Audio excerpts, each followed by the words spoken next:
فرمایا کہ لا یسم الانسان من دعاء الخیر ومسہ الشر فیئوس قنوط، نہیں اکتاتا انسان،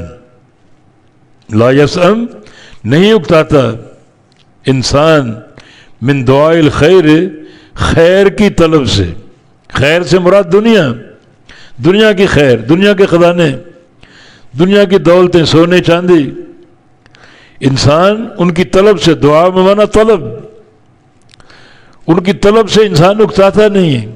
جتنی مرضی دنیا بھر دو اس کو اور مانگے گا، وہ دے دو پھر اور مانگے گا، یہ زیادہ مانگتے رہنا یہ انسان کی فطرت، وہ اکتاتا ہی نہیں، جتنا مرضی اس کو دے دو۔ تو دعا کا معنی طلب اور خیر کا معنی دنیا کا مال،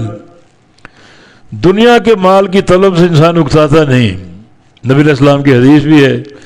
کہ لو کان لابن آدم وادیان من ذهب لابتغى الیہما الثالث، ابن آدم کو تو اگر سونے کی 2 وادیاں دے دو تو وہ تیسری وادی طلب کرے گا،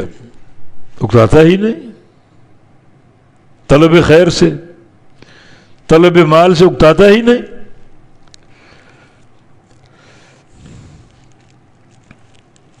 اور ظاہر ہے کہ یہ روش انتہائی غلط ہے۔ الہاکم التکاثر حتی زرتم المقابر، تمہیں اس کثرت کی ہرس نے غافل کر دیا حتیٰ کہ تم قبر میں پہنچ گئے، اچانک موت آ گئی اور تم دنیا کی طلب کے حریص ہو، خزانے سمیٹ رہے ہو، اب موت آ چکی، کیا کرو گے ان خزانوں کا؟ تو یہ انسان کی فطرت کہ وہ طلب خیر سے اکتاتا نہیں ہے، 2 سونے کی وادیاں مل جائیں تو تیسری کی طلب کرے گا، 3 مل جائیں چوتھی کی طلب کرے گا،